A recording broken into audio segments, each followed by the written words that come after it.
स्वागत है आपका। पहले क्लास में आपको हिंदी व्याकरण में वर्णमाला के बारे में मैं आपको बताया। वर्णमाला यानी क्या है? वर्णों के व्यवस्थित समूह को हम वर्ण कहते हैं। वर्णमाला में दो प्रकार है, स्वर और व्यंजन, और उसकी परिभाषा भी मैं आपको बताई थी। स्वर यानी स्वतंत्रता से उच्चारित होता है और व्यंजन यानी स्वर की सहायता से उच्चारित होते हैं। और स्वर के व्यंजन के साथ स्वरों को किस तरह से मिलाना है, किस तरह से पहचानना है, उसके बारे में मैं उदाहरण देख के आपको बताएंगे। आज हम वर्णमाला में स्वर के बारे में आज पढ़ेंगे। स्वर यानी कौन कौन से हैं आपको मालूम है? वो है अ आ इ उ ऊ ऋ ए ऐ ओ औ अम। ये सभी स्वर है। स्वरों को व्यंजनों के साथ हम मिलाते हैं तो वो मात्रा के रूप में बदलते हैं। तो स्वर की मात्राएं कौन कौन से हैं वो देखिए। आ की कोई मात्रा नहीं होती है। दीर्घ आ की मात्रा, ई की मात्रा है, दीर्घ ई की मात्रा है, ऊ की मात्रा, दीर्घ ऊ की मात्रा, रू की मात्रा है, ए की मात्रा, आई की मात्रा है, ओ की मात्रा, औ की मात्रा और अम आहा की मात्रा। ये सभी स्वर की मात्राएं हैं। ये सभी स्वर की मात्राओं को किसी भी व्यंजन के साथ किस तरह से कहाँ पर लगाया जाता है उसके बारे में मैं अब आपको बताऊंगी। यहाँ जो आ की मात्रा है, जो का वर्ण जो है उसके बाद इस मात्रा को लगाया जाता है। उसी तरह से दीर्घ ई की मात्रा और ओ की मात्रा, औ की मात्रा, आहा की मात्रा, ये सभी किसी भी वर्ण के बाद लगाया जाता है। उसी तरह से अब दूसरा ऊ की मात्रा, ऊ की मात्रा और रू की मात्रा, ये सभी क्या है? किसी भी वर्ण के नीचे आते हैं। ऐसे ही अब किसी भी वर्ण के ऊपर आने वाली मात्राएं कौन कौन से है? जो ए की मात्रा है और आई की मात्रा और अम की मात्रा, इन सबको हम किसी भी वर्ण के ऊपर हम लगाते हैं। ऐसे और एक मात्रा है, वो एक ही मात्रा है जो किसी भी वर्ण के पीछे यानी वर्ण से पहले यहाँ पर आता है, वो है छोटा ई की मात्रा। ठीक है बच्चों, ये सभी क्या है? मात्राओं को वो किसी भी वर्ण के साथ कहाँ कहाँ पर लगाया जाता है।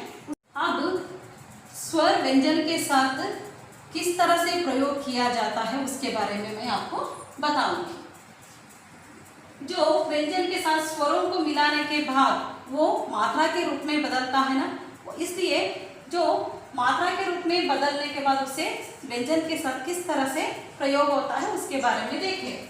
अब मैं बताई थी आपको, इस तरह से हम अलंत लगाते हैं तो आपको समझना चाहिए इसमें स्वर नहीं है। पहले भी मैं आपको बताई थी। लेकिन इस तरह से जो व्यंजन के किसी भी अक्षर हो, का से हा तक किसी भी अक्षर में अगर हलंत नहीं लगाया हो तो आप लोग मानना पड़ेगा इसमें स्वर मिला हुआ है। इसलिए मैं एक व्यंजन अक्षर को लेकर उसको स्वर की मात्राएं, सभी स्वर की मात्राएं मिलाकर आपको बताऊंगी किस तरह से उसका प्रयोग, स्वर का प्रयोग व्यंजन में किया जाता है। पहला है जो का के साथ, का यानी इसमें हलंत लगाए इसलिए हम उसे स्वतंत्रता से उच्चारण नहीं करते हैं। अगर इस क के साथ आ को हम मिलाते हैं तो वो बन जाता है का। ऐसे ही क के साथ दीर्घ हा को मिलाते हैं तो वो बन जाता है का। ख के साथ ही मिलाते हैं तो खी। ख के साथ दीर्घ ही मिलाते हैं तो वो बनता है दीर्घ की। ख के साथ हु मिलाते हैं तो खू बनता है। ख के साथ हु मिलाते हैं तो वो दीर्घ हु। ख के साथ रू मिलाते हैं तो वो क्रू।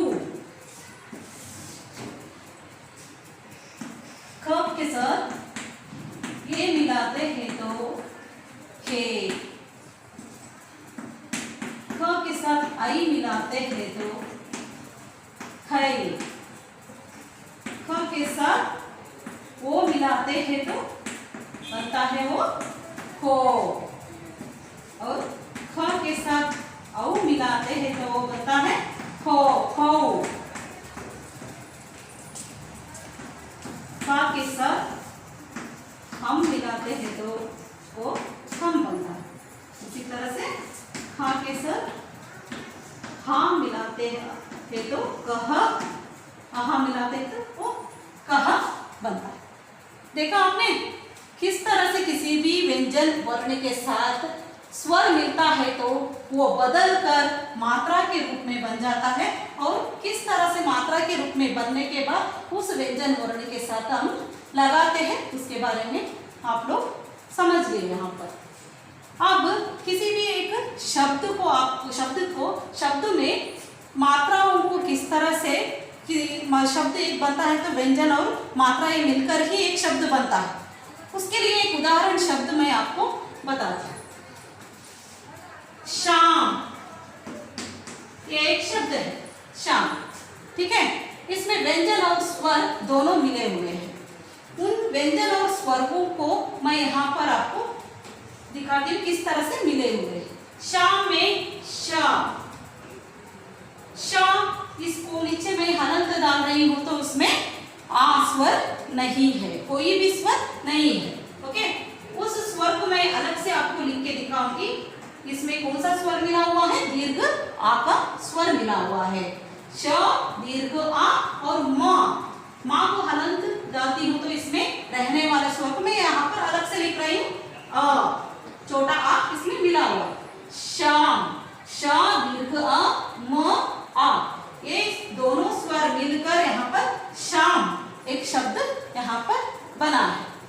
लेकिन सभी शब्दों में जो व्यंजन के साथ मात्राएं मिलते हैं तो जो बदल कर स्वर मिलते हैं तो वो बदल कर मात्रा के रूप में बदल जाते हैं। लेकिन कुछ स्वर जो है वे शब्द में अपने वास्तविक रूप में भी आते हैं। उसके लिए मैं आपको और एक उदाहरण यहाँ पर बता रही हूँ। कौवा, ठीक है। कौवा जो है यहाँ पर दो स्वर आए, यानी क्या है, एक कब आता है, कोई भी एक व्यंजन के साथ लगातार दो स्वर आते हैं तो तब एक स्वर मात्रा के रूप में आता है और दूसरा अपने वास्तविक रूप में आता है। यहाँ देखो का व्यंजन है, उस का के बाद एक स्वर मात्रा के रूप में आया है और दूसरा अपने वास्तविक रूप में आया है। इस तरह से भी आ सकता है।